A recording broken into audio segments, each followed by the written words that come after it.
Porbandar cycling club દ્વારા fit India અને પર્યાવરણ બચાવો લોક જાગૃતિ અભિયાન અંતર્ગત બેટ દ્વારકા સુધીની સાયકલ યાત્રાનું આયોજન કરાયું હતું, જેમાં 35 સાયકલ સવારો જોડાયા હતા. પોરબંદર સાયકલિંગ ક્લબ અને જામનગર સાયકલ ક્લબ દ્વારા ફિટ ઇન્ડિયા અને પર્યાવરણ બચાવોના લોક જાગૃતિ અભિયાન અંતર્ગત પોરબંદર અને જામનગર એમ બંને સ્થળોએથી બેટ દ્વારકા સુધીની સાયકલ યાત્રાનું આયોજન કરવામાં આવ્યું હતું.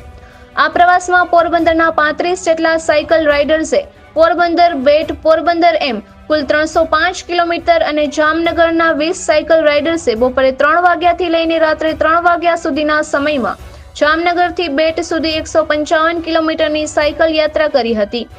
આ સાયકલ યાત્રામાં જામનગરના મીરા જોગલે કોઈ પણ વિશેષ તૈયારી કર્યા વગર 155 કિલોમીટરની સાયકલ યાત્રા પૂરી કરી હતી. તેમજ પોરબંદરના 12 વર્ષના હિતેન દિનેશભાઈ પરમારે પણ તેની 305 કિલોમીટરની સાયકલ યાત્રા પૂર્ણ કરી હતી. પોરબંદર સાયકલિંગ ક્લબ અને જામનગર સાયકલિંગ ક્લબ છેલ્લા 10 વર્ષથી સાયકલિંગ, રનિંગ અને સ્વિમિંગને પ્રોત્સાહન આપે છે.